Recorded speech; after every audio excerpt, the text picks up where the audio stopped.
Welcome. We'd like to welcome you to this second Mondays in June Zoom dinner. My name is Christy Jones, and I will serve as sort of the general moderator for the event. But I wanted to welcome all of our esteemed panelists this evening and all of our guests who are joining us today. As I said, this is our second Mondays in June Zoom dinner, and it is with the esteemed Dr. Eddie Glaude Jr., one of my favorite academics, I must admit. So I'm a little nervous to be in the midst of greatness like this. But he's going to be speaking today on the two pandemics that are plaguing the United States right now, COVID-19 and racism. And we're very pleased that he's going to be joining with us. Also serving as discussants for this are Dr. Charles Chavis, who's the Executive Director of the John Mitchell Jr. Program for History, Justice, and Race with the School for Conflict Analysis and Resolution, which, by the way, will be becoming the Jimmy and Rosalind Carter School for Peace and Conflict Resolution as of July 1st. And of course, Andy Shalal, who is the founder and CEO of Busboys and Poets. This Mondays in June is a part of a series that we're doing in partnership with Busboys and Poets and their program Actor, a continuing conversation on race. As I said, this is the second in our series that we've had so far. The first happened last Monday with anti-racist scholar Tim Weiss.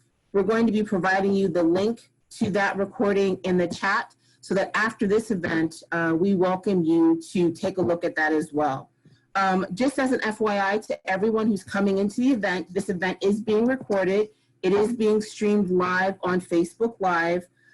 Because it is in the webinar format, we're able to let a lot more people in this time than we had last time, but your audio and your video are muted and the chat is being moderated. So if in any time you need anything, please feel free to put it in the chat box, but also know that your audio and your video are muted. Later on in the question and answer session, our other moderators will be unmuting people so that they can ask any questions that they might have. As you saw just a few minutes ago in the opening slide, we invite you to reflect on that question and share your responses, as many of you are doing, in the webinar chat area. We'd really like to have this as an engaged event, and just thinking about that question and sharing your responses that we can talk about them later would be really helpful. Now it's definitely my pleasure to introduce Andy Shalal, again, the founder and CEO of Busboys and Poets, who will be introducing our esteemed speakers. Andy? Well, thank you so much. I really appreciate the introduction. And I may be repeating some things, but I want to welcome everyone as well to this second in a series of race dialogues. This is a joint effort, as was mentioned, with George Mason University, Jimmy and Rosalind Carter School for Peace and Conflict Resolution. That sounds nice. The John Mitchell Jr. Program for History, Justice, and Race, and the Maryland Lynching Memorial Project, led by Will Schwartz, and of course, Busboys and Poets. I want to say a very special thank you to Dr. Charles Chavis, who will be co-hosting this series with yours truly. This series takes off where our own in-house series at Busboys and Poets left off right before the coronavirus pandemic. The series was called Actor, a continuing talk on race, and since 2005 has provided a venue for intimate and oftentimes difficult conversations around race. We'd like to think of it as the longest running race dialogue in the Washington metropolitan area, possibly the United States of America. I would like to pass it on to Dr. Chavis to give us a little bit of a welcome, and then I will be introducing our guests for today, whom I'm thrilled about. Dr. Chavis. Great, thank you so much, Andy. I just want to start off by thanking you again, Andy, and Will Schwartz of the Maryland Lynching Memorial Project for coming together and bringing this event to fruition. I also want to give a special thanks to Dr. Eddie Glaude for joining us this evening. It is indeed an honor.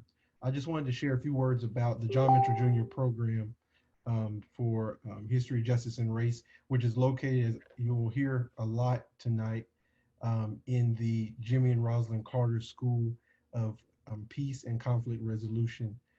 John Mitchell Jr. was a freedom fighter, a contemporary of Ida B. Wells, and we established the program in 2019 to honor his legacy and continue to focus on modern day forms of lynching, but also providing resources that are built and constructed on the work that we see throughout history, specifically as it relates to the early civil rights movement, as well as the modern phase of the civil rights movement, and the approaches that Black communities and communities of color developed that would eventually take off on a global scale, specifically pertaining to the work of Martin Luther King and others. And so I'm indeed honored, and I hope today that we will begin to delve into, as the theme for tonight lays out, the two pandemics, the original pandemic in the United States, which I believe is racism. And again, I'm so thankful and appreciative. And Andy, if you can go ahead and take over, that'd be great. Of course. Well, Eddie Glaude Jr., he's the chair of the Department of African American Studies at Princeton University and author of Democracy in Black, How Race Will Still Enslaves the American Soul, and An Uncommon Faith, a Pragmatic Approach to the Study of African American Religion, and his newest book, which I'm really excited about. Hopefully we'll have the launch here, Begin Again, James Baldwin's America and Its Urgent Lessons for Our Own. We, as I mentioned earlier, we have a James Baldwin book club that meets on a regular basis once a month. And we've been studying James Baldwin. He's one of my favorite authors and certainly someone whose words still ring very true. I want to begin by an opening question to you. First of all, I want to welcome you, Dr. Glaude, on Actor. And do you mind if we call you Eddie? Please, please do. So we'll be calling you Eddie from for the rest of the program. We are in the midst of this enormous change, right? Are we witnessing a paradigm shift in how America deals with race? I'm not sure. First of all, let me thank everyone for just inviting me. I'm glad to see that you're safe, that I'm praying that you're healthy, that your family's healthy, and that you're holding up, because these are some difficult times. So these sorts of conversations are important, even if they're mediated by technology. We can at least build some sense of community in the midst of all of this. So thank you for making all of this possible, Andy, and I'm looking forward to the conversation, Charles and Christy and everyone. Thank you so much. There's no guarantee that we are in fact in that moment. We know that the conditions are ripe for fundamental transformation. I think what we're experiencing perhaps is the death rattle of the age of Reagan, whether we want to call it Reaganism or Thatcherism. The political ideology that has kind of governed the country for the last 40 years or 4 or 5 decades has proven itself to be bankrupt, in my view. Not only are we seeing that rates of suicidality among high school educated white workers going through the roof, not only do we see wages flatlining for white workers, we see this enormous gap between those who have the top 1% and the top 0.1%, and those who are working harder than ever just to make ends meet without having an opportunity, or at least not believing that they will have the opportunity to pass on a better life for their children. So what we're witnessing in this interesting way is in some ways the kind of contradictions of neoliberalism in full view. And part of what that brings also into view is the discourses around white supremacy that have been kind of coterminous, a kind of crucial feature of neoliberalism, right? And this idea of scapegoating Black folk, of incarcerating Black folk, this idea of deepening the precarity of Black and brown peoples around the world, all of that is in view. So those contradictions are clear. What will happen? What will be the result? That's my phone, excuse me. What will be the result? I'm not sure. I'm not sure. It all depends on what we do. It all depends on what we do. Do you feel that this moment could have been possible had we elected Hillary Clinton? And, the only thing I can imagine, if Hillary Clinton was in office and this incident happened, this very tragic death of George Floyd happened, Hillary would have gone to Minneapolis, she would have hugged the family, she would have cried a few tears, she would have talked about police brutality, and then it would have been back to business as usual. Do you think that Trump is actually turns out to be the one that we've been waiting for? Wow, that's an interesting formulation in the sense that Trump is I mean, he's an embodiment of the rot that's on the inside of the country. We vomited him up. Mm-hmm. So he represents all of the contradictions that I've just laid out. I mean, what I think we would have seen if Hillary Clinton was in office is probably the bankruptcy of the Democratic Party and the Black leadership class. Because in some ways, I think more than anything, they would have tried to ensure their continued authority with regards to these questions. They would have circled the wagons. We might not have had the kind of conversation we're having around defunding the police and the like. There would still be pressure from the streets, because I think we need to recognize grassroots organizers who have been toiling right in the vineyard for a while now. And this is just revealing their long-term work. But we would have seen, I think, we would have seen and heard a different kind of response on the part of Black and white liberals in this moment. And I think we need to be clear about that, because let's put it this way, the regime of policing and the carceral state in this country is not just simply the result of Republicans. Right? There have been a whole bunch of folk who have been complicit in building this regime of policing and maintaining the carceral state. Democrats, their hands aren't clean in this regard. Charles. Yes, thank you so much. Just to get away from politics for 1 second. I had a question. You can't get away from politics. I know. I had a question specifically in regards to the movement that we're witnessing. And something that, I find interesting is, when I go out and protest, specifically in the Northern Virginia area, right, we're all standing firm against injustice, speaking out against what happened to George Floyd.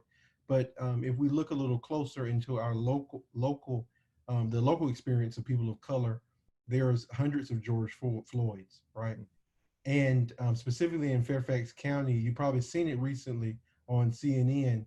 There was a case where an officer had tased an unarmed Black man. And before George Floyd, there was Natasha McKinney and Amaya Gomez, who were both women of color, mentally ill, around 2015, who died in police custody. And so for me as a scholar, as well as a practitioner, I'm really trying to figure out what is the role of the university, right, or universities and colleges as it relates to responding to these things that are going on around their community, not just when things blow up like they do with, right, George Floyd, Ahmaud Arbery, Freddie Gray, right, but what in terms of the local experience that we're witnessing?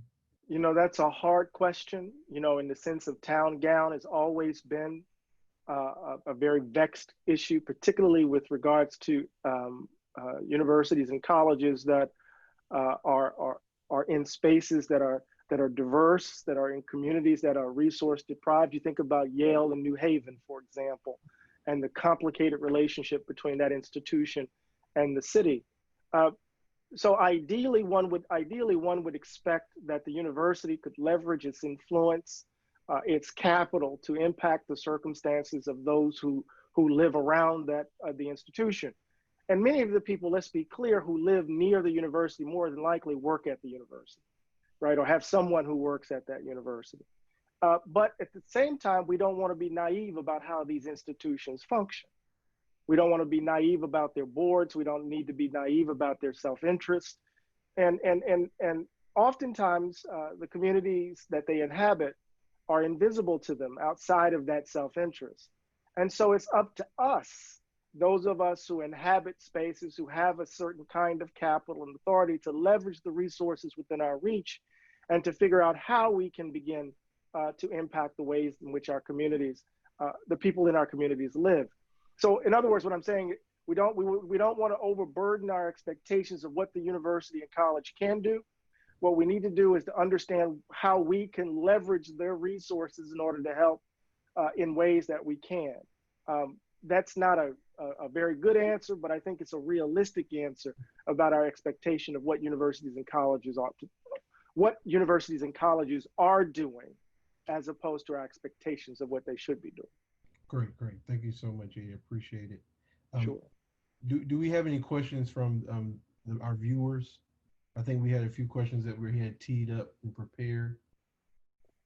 Wanted to see. We do have a couple of questions, not only from the audience, but we have a few of them. So our first person that we'd like to actually call up for a question is Malachi Bird.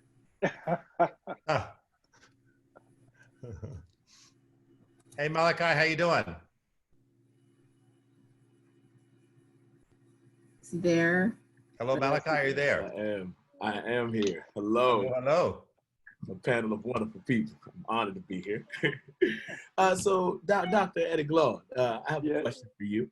Yes, sir.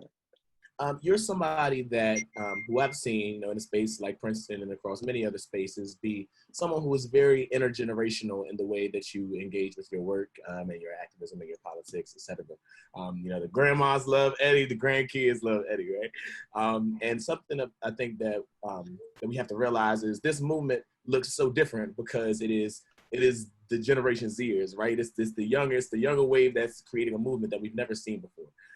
And so, my question to you is, how do you maintain your status as someone who is highly respected and acknowledged as an academic and as someone whose wisdom and intelligence is so appreciated, and also position yourself to continue learning and continue to be someone who is a student of the movement and of the Black state? Thank you so much, Malachi. And he's a graduate of African American Studies at Princeton. So we're so proud in so many ways and on so many different levels. Look, my model is Sister Ella Baker, right? And Miss Baker has an orientation to politics that shifts our emphasis from the pulpit to the pews, right? And it's this insistence on creating the conditions for people to be the leaders that they are looking for, that we have the capacity in ourselves, right, to strike the blow for freedom. The way Ms. Baker kept those preachers in SCLC and NAACP from co-opting the student sit-ins and gave them the space to organize and mobilize, and then tried to, in some ways, model a set of values, right? She used to say to, Bob Moses and Cortland Cox, shut up and listen, you might learn something from those folk in the Delta, from those country folk who were whose hands were in the soil. And so my approach is to kind of create the conditions for all of us to maximize our capacities in a world that's constantly, shall we say, trying to mute us, trying to silence us.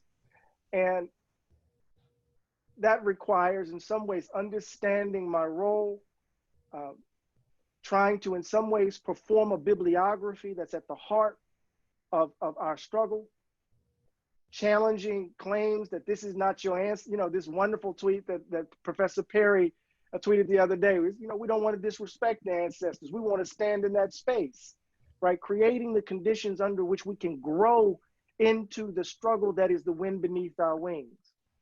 Because, just a few years back, I was in your position when I was at Morehouse, screaming at Joe Lowry, right? Telling, John Lewis, come on, man, please, right? Saying, I don't want to sing the National Negro Anthem. I'm not a Negro, right? The ways in which a certain kind of usefulness oriented me in my desire for a more just world. But how does one create the conditions for all of us to grow? How does one, in some ways, exhibit in the very way in which you do politics, the ultimate value of love, right? I want to love us until they put me in the grave. And oftentimes that means quieting myself, right, in these moments. Although, the bribe is difficult not to take because they're constantly putting it before you. Does that make sense, Malachi? It makes sense to me, Dr. Glaude. I appreciate that very much. Thank you, Andy. I appreciate you. You're welcome. It's great to have you. We're so proud of Malachi. His mom, Alicia Bird, is our director of marketing and events at Busboys and Poets. So it's really wonderful to see him grow up. He grew up at Busboys and Poets. That's right. That's right. He's an extraordinary poet, and he's an extraordinary poet. He certainly is. He certainly is. I wanted to ask you something, Eddie. The idea, you've spoken about Dr. King and the importance of Dr. King, and you mentioned something which I think is really quite profound, that you say that Dr. King is oftentimes used to get in the way of genuine healing. Can you please speak about that? Explain that. Sure. So, you have all of these folk in the midst of the urban unrest recently invoking Dr. King, quoting Dr. King, and none of them are committed to the philosophy of nonviolence, the underlying principles, right? None of them are really committed to it. Actually, Dr. King works or functions in this instance as a way of policing Black political expression. In some ways, the way in which Dr. King works is to put forward what is often viewed as a legitimate form of Black political dissent over and against illegitimate forms of political dissent. So the way in which we narrate the Black freedom struggle is often a story of decline. From 54 with Brown v. Board and 55 with the Montgomery improvement, Montgomery bus boycott, to 1960 and the cities and the formation of SNCC, to 1963 and the grand moment of the March on Washington.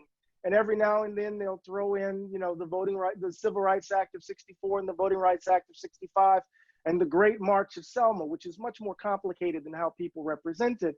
And then all of a sudden, everything goes downhill the moment we hear Black Power out of the mouth of Stokely Carmichael in Greenwood, Mississippi, or the moment we change our focus to Oakland in October of 1966 and the founding of the Black Panther Party.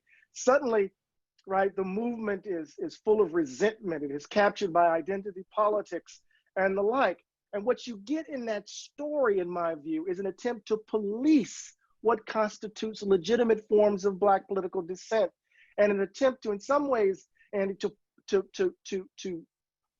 undermine the Black radical tradition. And so King becomes this instrument of really, I think, limiting Black political trying to limit our Black political imagination, right? And in some ways, he also is a symbolic way of authorizing one's moral voice, right? So people claim King as a way of legitimizing their own leadership in these moments. It's almost as if we kill him, we kill him over and over and over again, as opposed to dealing with the entire complexity of his witness over his lifetime. Thank you. Yeah, I wanted to raise a question specifically as it relates to the structure of the current movement, right? And I've talked with some civil rights leaders, specifically, briefly, some work I did in Nashville with some of the Freedom Riders. And one of the conversations that I had concerned the structure of the current movement, right? And so today we know the Black Lives Matter movement and those who are responsible for the current movement that we're witnessing, it's a decentralized movement, right? Different in a lot of ways from the traditional movement of the classical phase of the civil rights era. And so I wanted to get your thoughts on what do you think how would you describe this current moment that we're in, or this current movement that we're in, and how is it different from movements in the past outside of it just, being decentralized? I had this conversation recently with a colleague of mine, and the way in which I described it is, Black Lives Matter isn't so much a movement as opposed to a sentiment, right? We need to think about it like the slogan of Black Power, right? And why would I make that analogy? Of course, the analogy breaks down, but let's think about it. When we think of Black Power, it is a broad umbrella that captures a wide range of politics, ranging from the Nation of Islam to the Republic of New Africa, right? And in between, Revolutionary Action Movement and Black Panther Party under its various iterations, the US movement, right? There are a variety of political formations that fall under its heading. So Black Power announces a different kind of subjectivity, a different kind of political subject, right? It says that we're no longer kind of beholden to the gaze of white America, and we're going to orient ourselves to Black self-interest in a very deliberate way. And that looks different depending upon the organization that's under view. And Black Lives Matter is a lot like that, right? I mean, so you could talk to movement for Black Lives, you get a different kind of politics than you would get if you talk to Campaign Zero, right? And so part of what we need to do is to stop trying to, in some ways, force Black political expression into this box, this box that looks like the 1960s of a particular sort, and begin to think about what might grassroots organizing look like under different material conditions. How are these folks arguing for justice reinvestment? We're talking about defunding the police as if that phrase just showed up, as if there's not a long tradition of activism underneath it. Or talk about the living wage, or talk about health. I mean, we can begin to talk about the various ways in which grassroots organizers have been doing work on the ground and mobilizing the phrase Black Lives Matter to push their various agendas. So I want to resist the idea of saying that there's no structure. I want to insist that the slogan is doing political work, and that we need to look at the various forms of political organizing that fall under its rubric. And once we do that, we can see a very sophisticated expression of Black politics in this particular moment, which often can only be acknowledged and recognized, Charles, if it looks like what we think the 60s was, or the 60s were, if that makes sense. It does. Thank you so much. What is the role of non-Blacks in this movement? How do you see them? I mean, there's this resistance to allyship. Allies oftentimes are, at one point it was the thing, and now everybody, says an ally is someone who's really getting in the way of progress.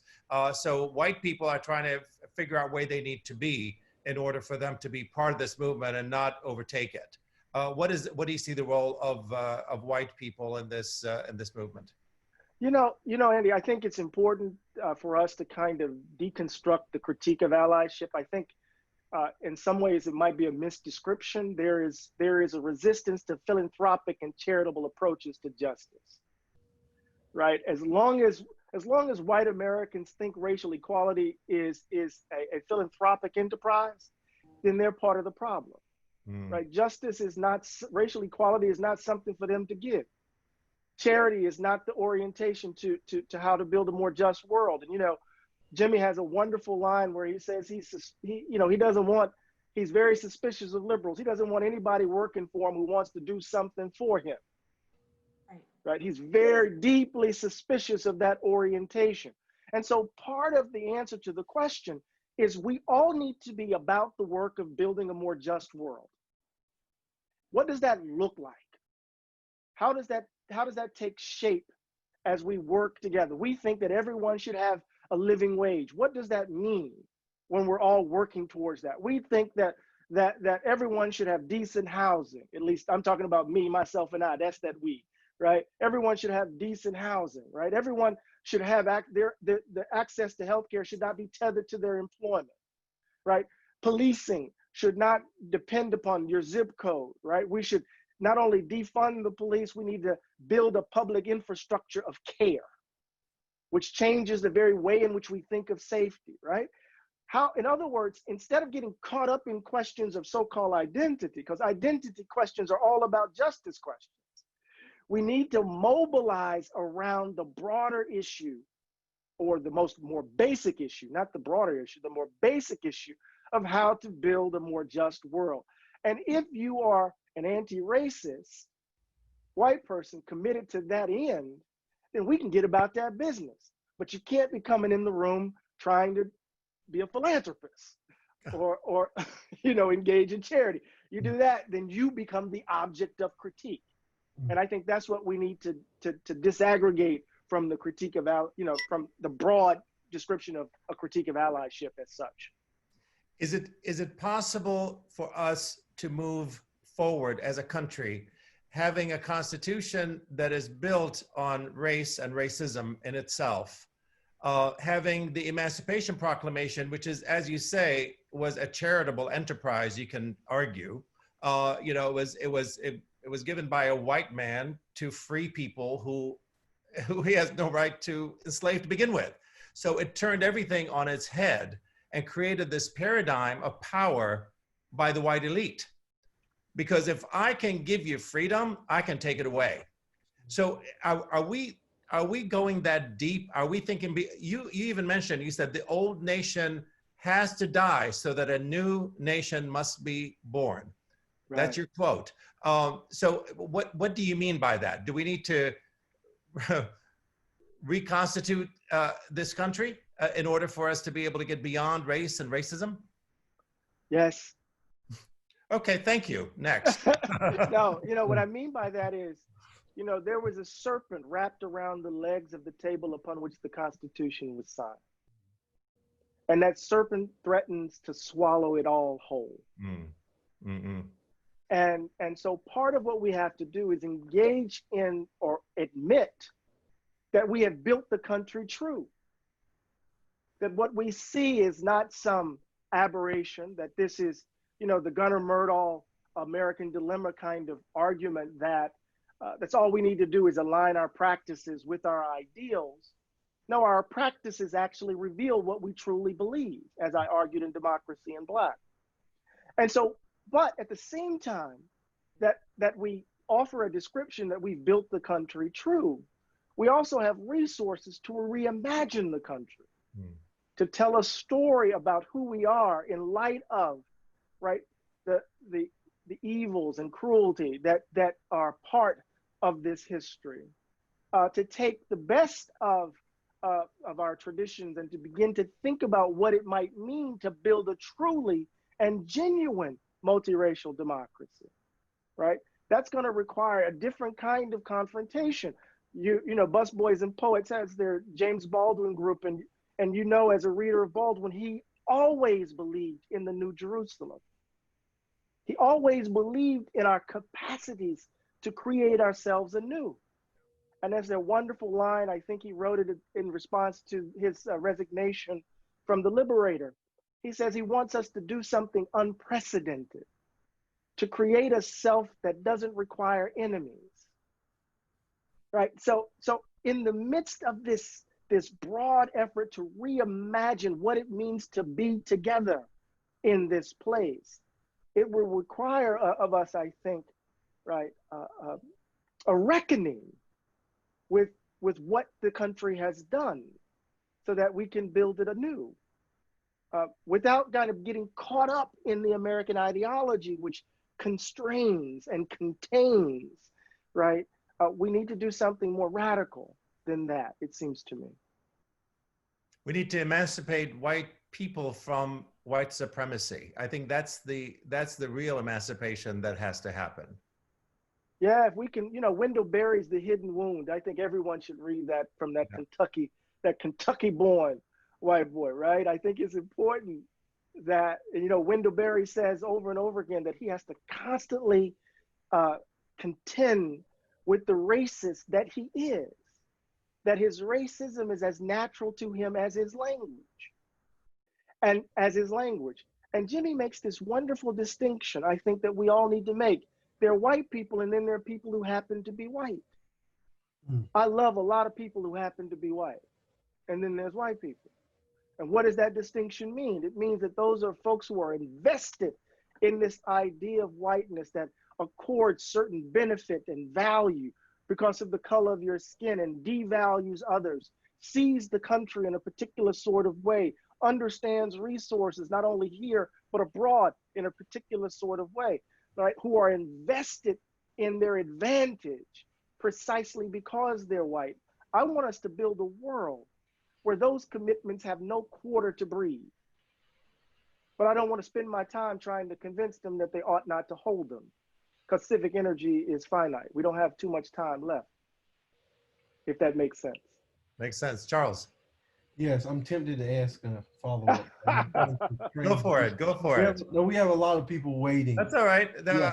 I'm sure they want to hear I'll you. be shorter with my answers. I'm sure they want to hear you, Charles. Please ask. Well, I think in terms of, what I'm experiencing, what we're witnessing, I see this as being like a narrative explosion, right? And we know that white supremacy thrives off the suppression of narratives, right? And in this moment, it seems it can be frustrating, right? Because there's so many different things that we've been waiting on to be done, right? But at the same time, we're speaking and we're continuing to speak, and since our narratives and stories have been suppressed for so long.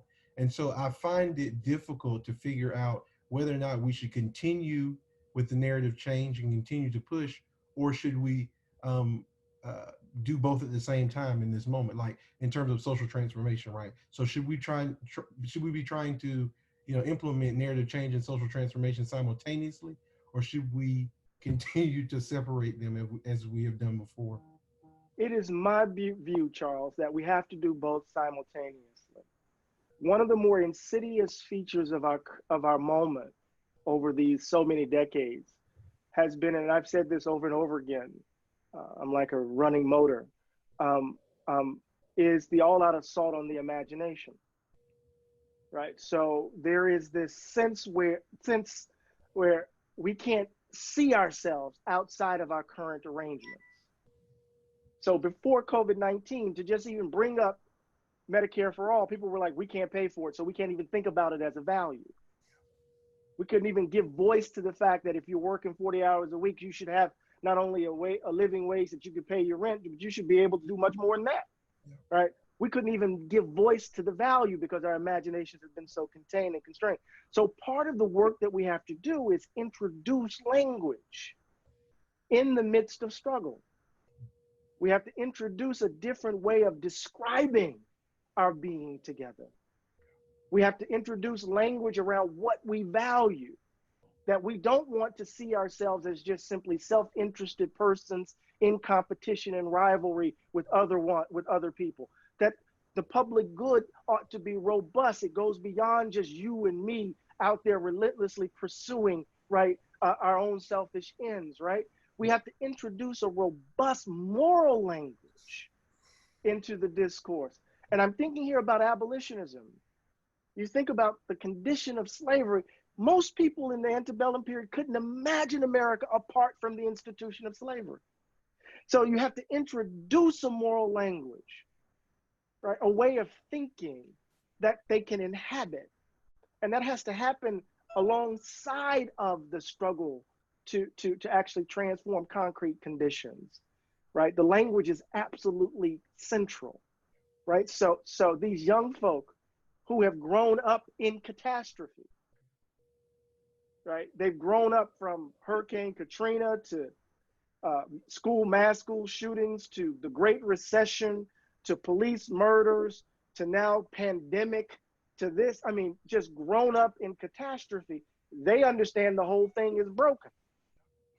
So they have to introduce a different kind of language. I need to stop throwing my hands at the camera. A different kind of language for our politics in this moment, if that makes sense. It does. It does. Thank you so much. I want to go to Sure. John Mitchell Jr. program fellow Ajane Roundtree. I believe she has a question. Ajane. Hello. Hello, Ajane. Hi. In talking about narrative change and social transformation, can we have narrative change and social transformation if the Black female experience or the LGBTQ experience continues to have to compete with the Black male experience? Right. I mean, I think that's a great question. I think we have to have an ongoing criticism and critique of Black patriarchy, right? And I think one of the brilliant features of Black Lives Matter as a sensibility, as a sentiment, is precisely that, right? There's a kind of an insistence on decentering, right? The Black male as the object and end of Black politics. I think we have to be very, very careful to avoid thinking about these things oppositionally, right? That we can't be serious about the hell that we're all catching, right? And the very various ways in which that hell is specific to particular demographics within the Black community. Oftentimes what happens in these moments is that we stand in opposition to each other in ways that are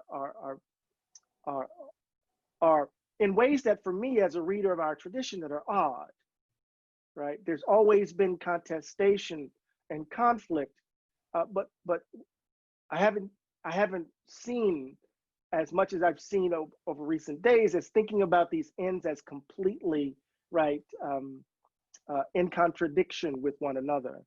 But I think you're absolutely right. And this is how I read, this is not your grandmother's, civil rights movement, right? Not only do we see questions of LGBTQI, not only do we see women more generally at the head of Black women foregrounding of their experiences, we're also seeing class differences evidence themselves in the ongoing critique of the politics of respectability. So this is part of the work that we have to do, right?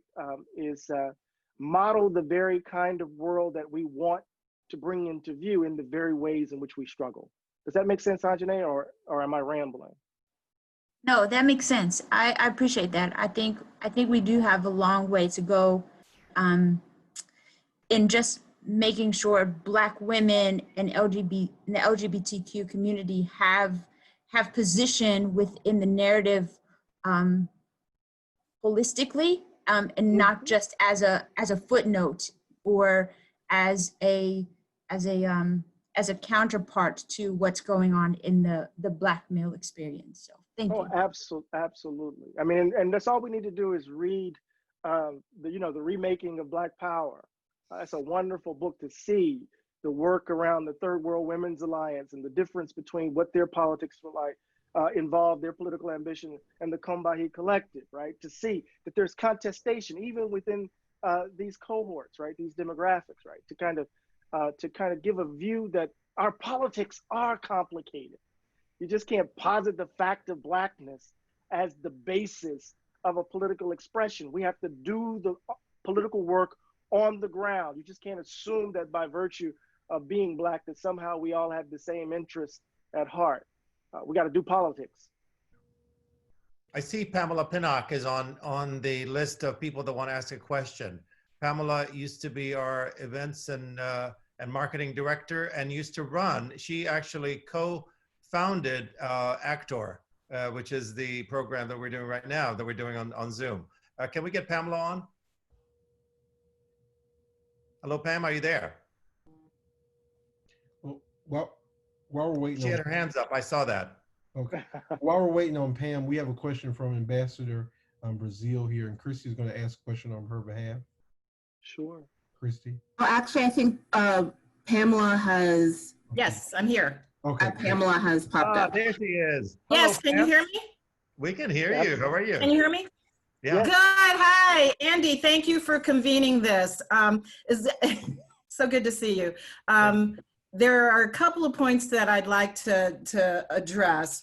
One is, Andy, you asked about allyship and the role of white people. The first thing I say when white people ask me that is talk to your people. You can do two things immediately. You can begin to educate yourself. You can start to understand what structural racism is. There are lots of resources, lots of scholarly works out there, including those written by Dr. Glaude. So first of all, educate yourself. The other thing you need to do is talk to your people. Don't come to Black people and try to get your education about race, racism, race history. Go learn something. And then if you want to come back and have a conversation, I'm happy to have a conversation with you, but you do some work. So that's what white people can do.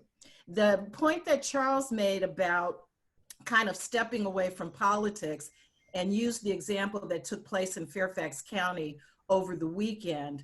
I too live in Northern Virginia, and I would say, I would bet hard cash that that officer wouldn't have been charged so quickly had not there been a progressive prosecutor in the office. That guy took office, Steve DeConso, which is the Commonwealth attorney, as we call him in Virginia, the DA in Fairfax County, just took office on January 1st as one of many progressive prosecutors around the nation that won election. I'm proud to work for the progressive prosecutor here in Arlington, Parissa Degani-Tofty, but I don't believe that that guy would have been charged had Steve not been in office. So when we talk about separating politics from this discussion, I think that we've got to be reminded that we've got to fight this battle on a whole lot of fronts.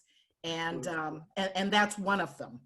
Finally, I'd like to ask Dr. Glaude about his comment about how we introduce new language. And you were talking about we've got to be able to imagine these things. We've got to be able to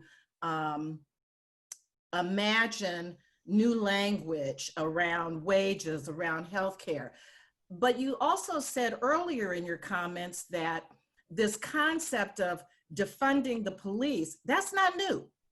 People have been working on that. The same way language around living wage is not new, the same way about climate justice, this language is not new.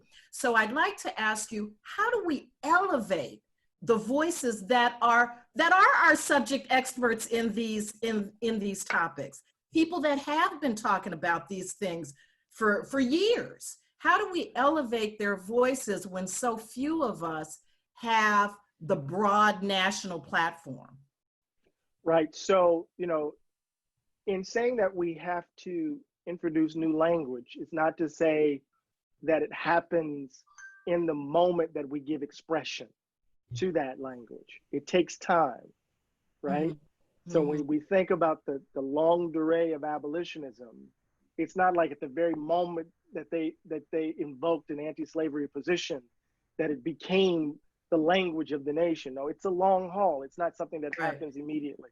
Right. So the idea of defunding the police, for some now sounds like something that's new, but I'm saying this is the result of a commitment to that language, to introduce it, to get people to use it, to think about what does it mean, to think about public safety in a way that doesn't require a tough on crime frame, which means you don't have 54% of your municipal budget, allocated to the police, right? We're doing other things with those monies. So that's a result of an ongoing effort to re-describe the circumstances. And now we have a moment where the language is taking root. And so that's what I was trying to suggest there. Those of us who have these sorts of platforms, we have to leverage them, because they only gonna let so many of us in there.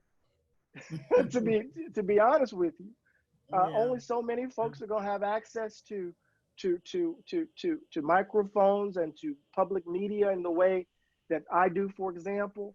So what does it mean if I'm lifting up, MPD 150 in Minneapolis? What does it mean that we're trying to get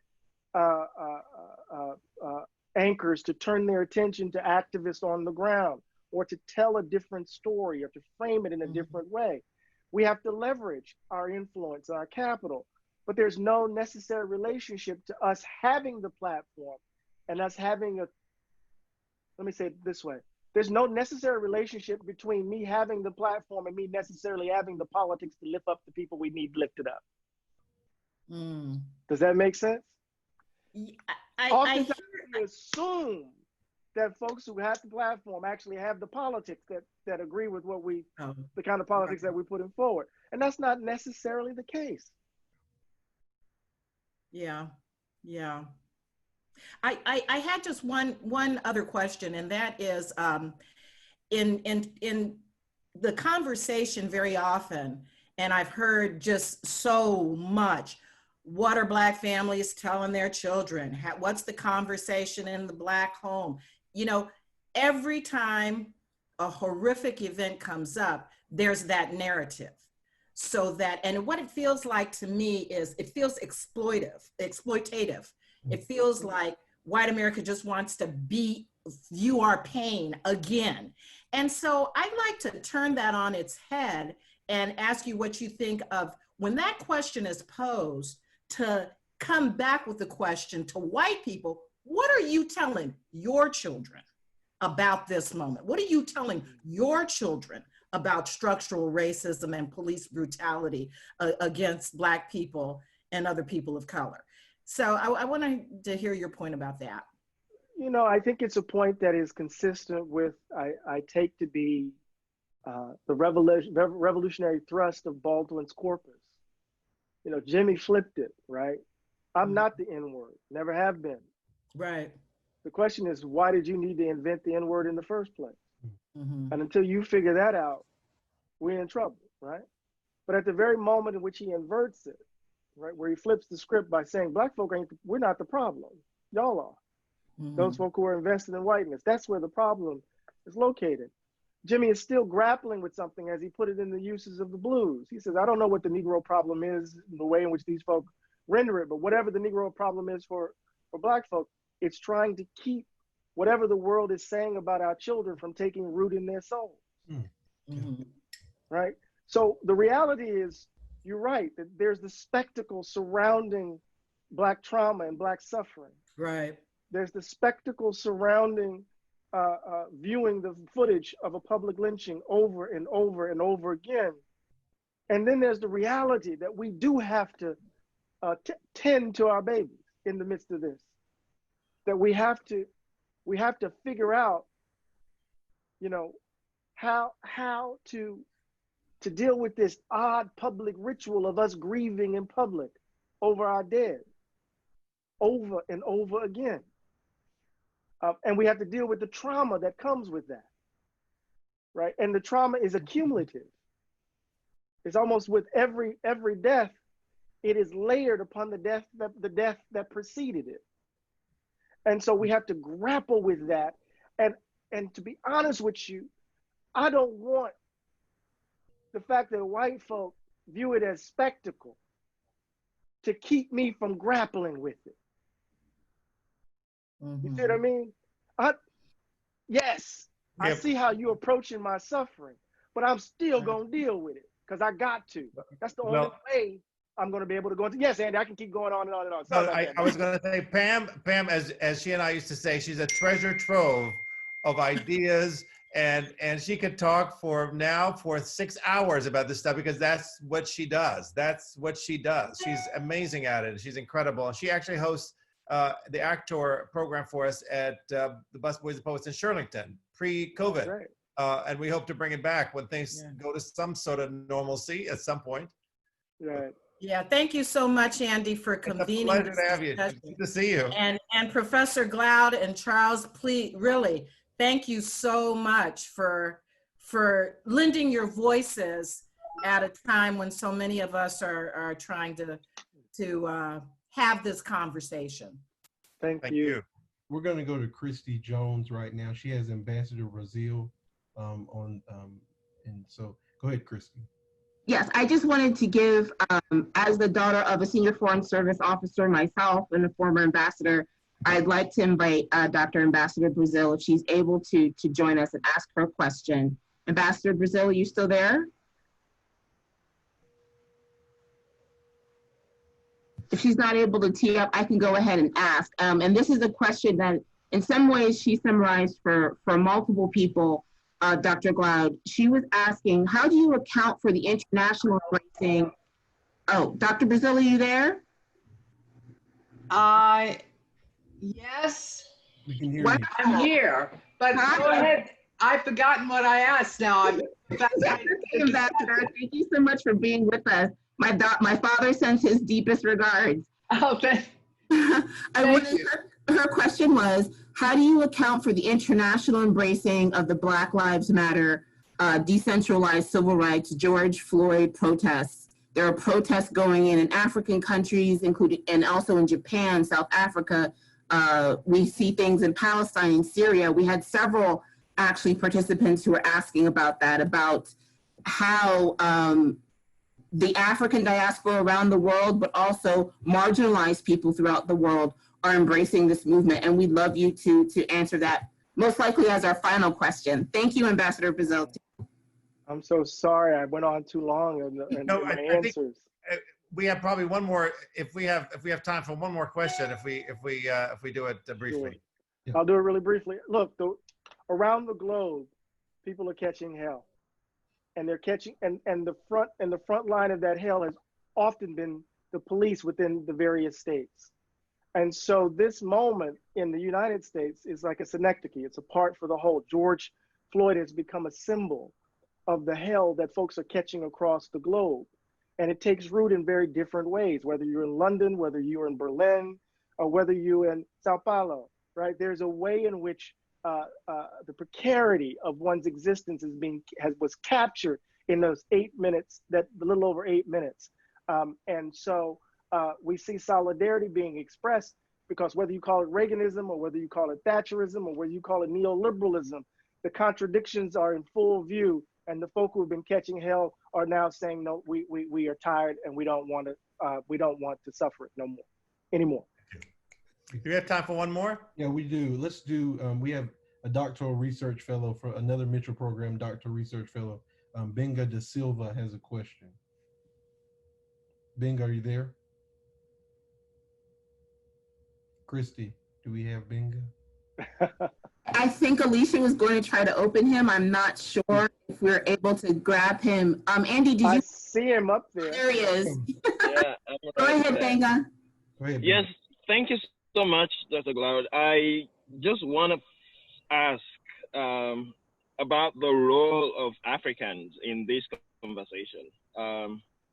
We all know the history. I want to know what you think about the role of Africans in the conversation. 1, 2. This is an era that we're dealing with, this necessity to win, and knowing that what is going on out here is like a culture clash of cultures. How do we go about making our opinions and our reasoning?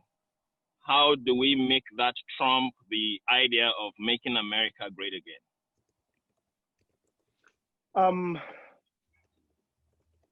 So the first question is pretty straightforward to my mind. It goes back to the overall effort of trying to build a more just world and understanding what that will mean in very specific ways and under specific material conditions.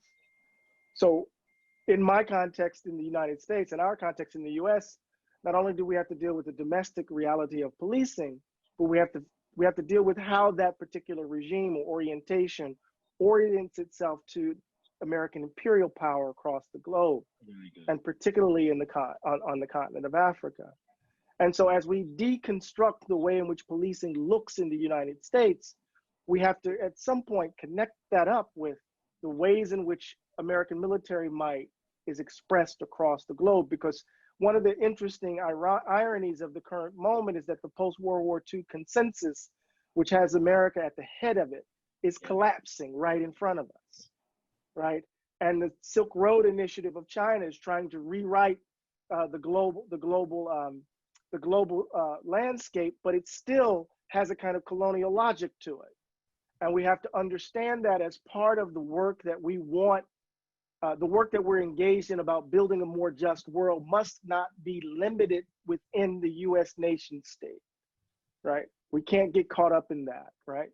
Again, I want to insist that the overriding value is building a more just world. And then we can unpack what that means in very clear, concrete detail. I'm not quite sure I got the last question, Brother Benga. About Make America Great Again and how do we make our voices heard. I think I heard those components. I do know that it's a fragmented media landscape. We can organize with others. We can blog. We can do a range of things with these various platforms in order to put forward a vision of the country that can be consonant with other folks who are doing the same thing. And together we can join in solidarity to do the hard work of trying to, again, make a more just world. I don't know if that answers the second question. Yeah. I know we're running out of time. You addressed it. Thank you. Right. Thank you, Doc. I appreciate you. Do we have any more? Is this it? I think that's it. We're right at 6:50. I think we're right at the end time. Okay. Andy, would you like to this has been such a robust conversation. Yeah. know that we've gotten dozens and dozens and dozens of questions in the chat and on Facebook. Dr. Glaude, you certainly stimulated a lot of conversation. But Andy, if you would like to wrap up for us, and then I have a couple of announcements, but please go ahead. Sure. I mean, whenever I think of Make America Great Again, I think of Langston Hughes's Let America Be America Again. I think that's really where we need to be. Let America be the dream, the dreamer's dream. Let it be the strong land of love, where never kings connive, no tyrant scheme, that no man be crushed by one above. That's the America that I want to live in, the America that Langston Hughes spoke about. I want to thank you so much. And before we end, there was a lot of questions there about people asking what is some of the reading that people should be doing to get themselves up to speed. I want to recommend White Fragility for white people to read. I think that's an important book by Robin DiAngelo. She really kind of breaks it down for white folks to be able to read. Of course, the books that you've written, Dr. Glaude. And are there other books we talked about James Baldwin, who is, as timely today as he was in the 60s and 70s. He's still very, very relevant. But other authors.